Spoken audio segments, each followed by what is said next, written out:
मधुबन के बाबा, मधुबन के बाबा मुरली वाले, आपका क्या कहना, आपका क्या कहना। ओम शांति। आज 21 दिसंबर 2024 के साकार मधुर महावाक्य हैं। आज मीठे मीठे बाप दादा बोले, मीठे बच्चे, सच्ची कमाई करने का पुरुषार्थ पहले स्वयं करो, फिर अपने मित्र संबंधियों को भी कराओ। Charity begins at home. बाबा ने कहा, मीठे बच्चे, सच्ची कमाई करने का पुरुषार्थ पहले स्वयं करो, फिर अपने मित्र संबंधियों को भी कराओ। Charity begins at home. बाबा ने आज प्रश्न पूछा कि सुख अथवा चैन प्राप्त करने की विधि क्या है। तो उत्तर में बाबा ने कहा, पवित्रता।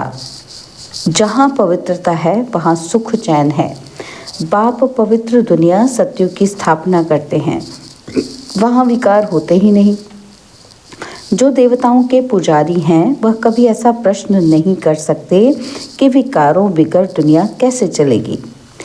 अभी तुम्हें चैन की दुनिया में चलना है, इसलिए इस पतित दुनिया को भूलना है, शांति धाम और सुख धाम को याद करना है। ओम शांति। ओम शांति का अर्थ तो बच्चों को समझाया हुआ है। शिव बाबा भी ओम शांति कह सकते हैं, तो सालिग्राम बच्चे भी कह सकते हैं। आत्मा कहती है ओम शांति। Son of silence father. शांति के लिए जंगल आदि में जाकर कोई उपाय नहीं किया जाता, आत्मा तो है ही साइलेंस।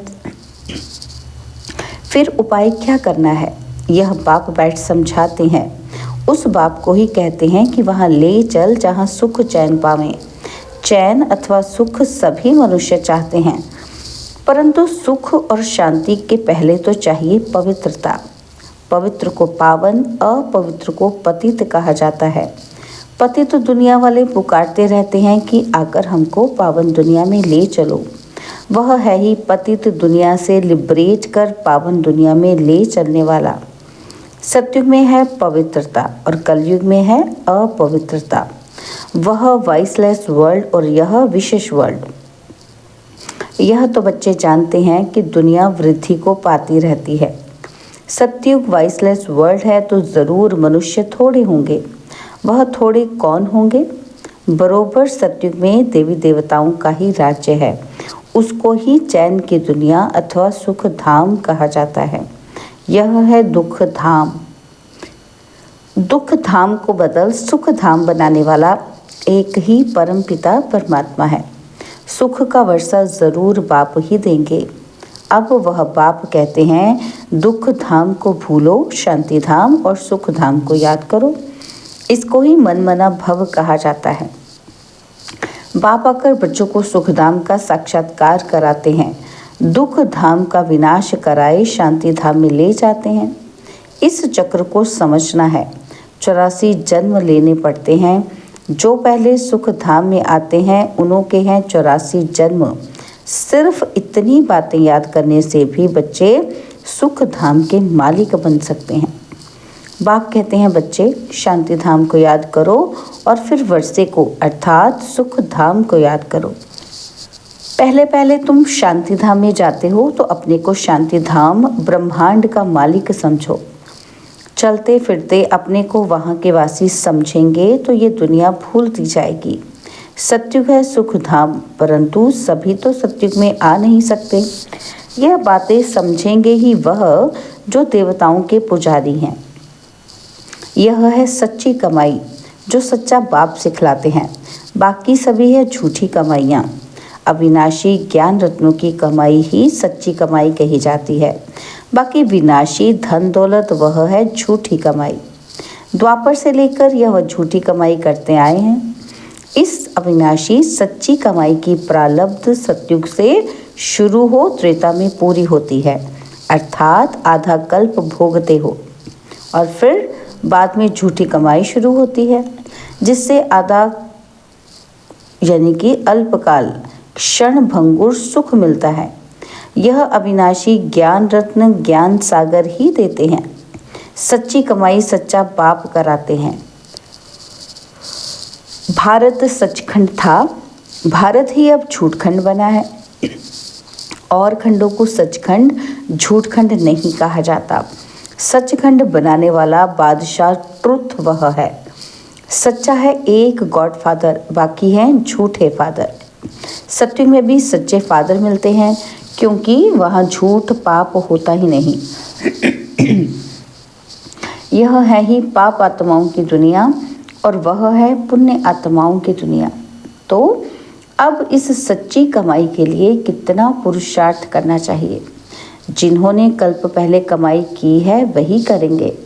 पहले खुद सच्ची कमाई कर फिर पियर और ससुर घर को यही सच्ची कमाई करानी है। Charity begins at home. सर्वव्यापी के ज्ञान वाले भक्ति कर नहीं सकते। जब सभी भगवान के रूप हैं फिर भक्ति किसकी करते हैं। तो इसी दुबन से निकालने में मेहनत करनी पड़ती है। सन्यासी लोग चैरिटी बिगिंस एट होम क्या करेंगे। पहले तो वह घर बार का समाचार सुनाते ही नहीं हैं। बोलो क्यों नहीं सुनाते हो, मालूम तो पड़ना चाहिए ना। तो बतलाने में क्या है कि फलाने घर के थे फिर सन्यास धारण किया। तुमसे पूछो तो तुम झट बतला सकते हो। सन्यासियों के फॉलोअर्स तो बहुत हैं। वह फिर अगर बैठ कहें कि भगवान एक है तो सभी उनसे पूछेंगे तुमको किसने ये ज्ञान सुनाया। कहे बीके ने तो सारा उनका धंधा ही खलास हो जाए। ऐसे कौन अपनी इज्जत गवाएगा, फिर कोई खाना भी ना दे।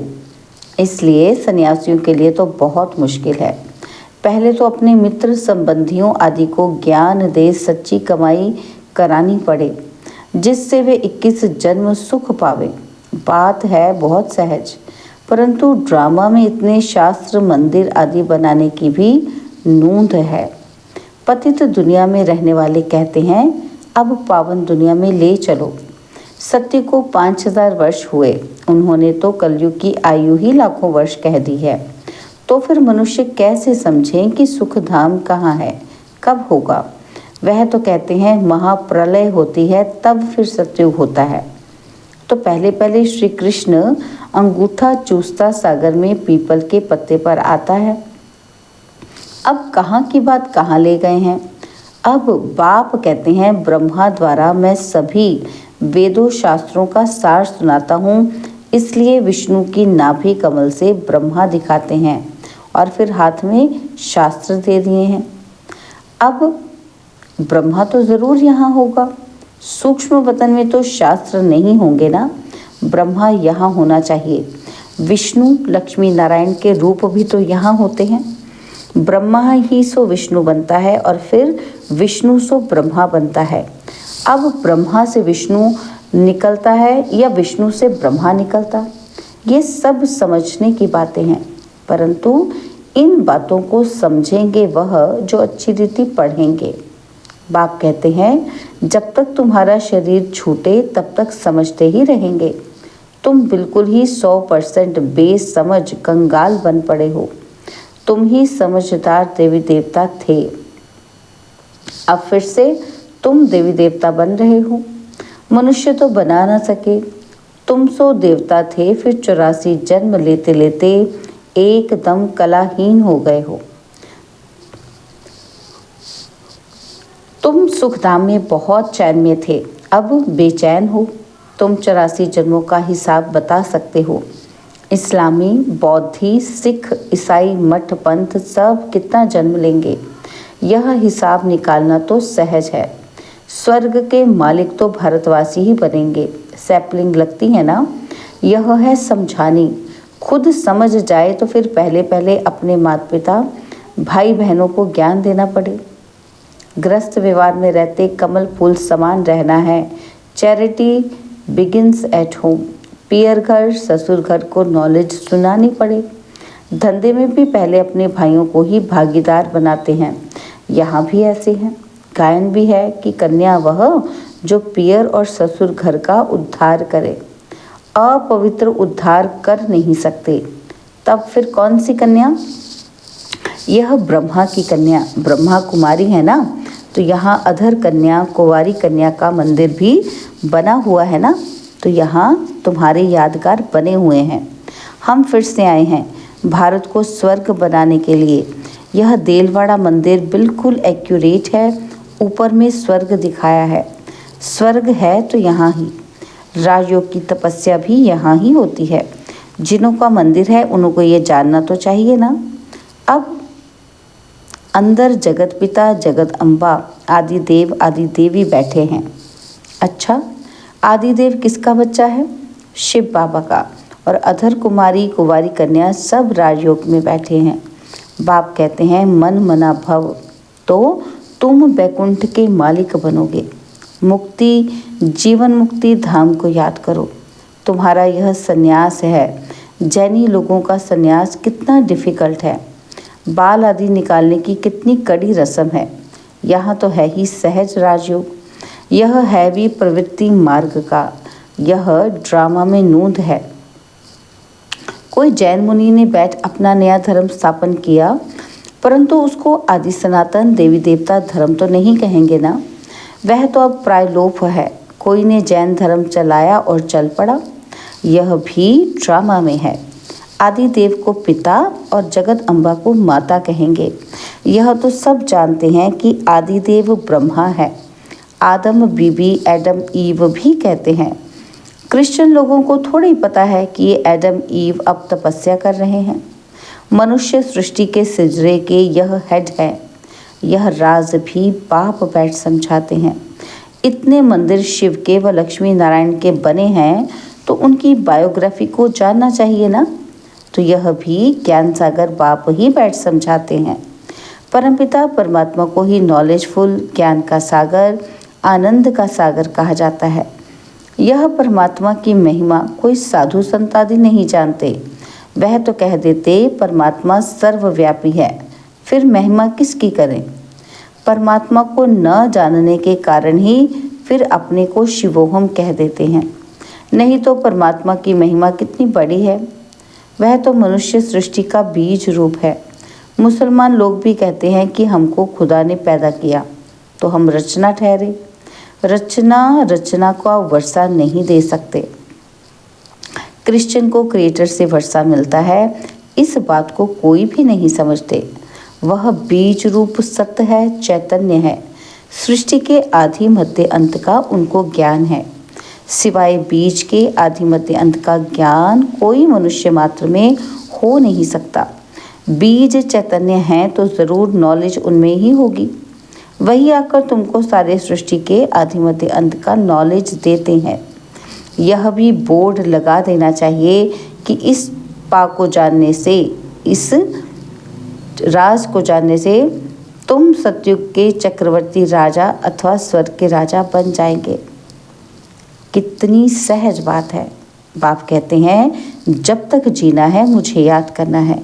मैं खुद तुमको ये वशीकरण मंत्र देता हूँ। अब तुमको याद करना है बाप को। याद से ही विकर्म विनाश होंगे। यह स्वदर्शन चक्र फिरता रहे तो माया का सिर कट जाएगा। हम तुम्हारी आत्मा को पवित्र बनाकर ले जाएंगे, फिर तुम सतो प्रधान शरीर लेंगे। वहाँ विकार होता ही नहीं। कहते हैं विकार बिगर सृष्टि कैसे चलेगी। बोलो, तुम शायद देवताओं के पुजारी नहीं हो। लक्ष्मी नारायण की तो महिमा गाते हैं संपूर्ण निर्विकारी। जगदम्बा जगत पिता निर्विकारी है। राजयोग की तपस्या कर पतित से पावन स्वर्ग के मालिक बने हैं। तपस्या करते ही हैं पुण्य आत्मा बनने के लिए। अच्छा, मीठे मीठे सिकिलते बच्चों प्रति माता पिता बाप दादा का याद प्यार और गुड मॉर्निंग। रूहानी बाप की रूहानी बच्चों को नमस्ते। हम रूहानी बच्चों की रूहानी बाप दादाजी को दिलवा चांद सिकवा प्रेम से नमस्ते। ओम शांति। प्यारे बाबा, मीठे बाबा, मेरे बाबा, शुक्रिया बाबा, शुक्रिया बाबा, शुक्रिया। धारणा के लिए मुख्य सार है। पहला पॉइंट है, इस पुरानी दुनिया को बुद्धि से भुलाने के लिए चलते फिरते अपने को शांति धाम का वासी समझना है। शांति धाम और सुख धाम को याद कर सच्ची कमाई करनी है और दूसरों को भी करानी है।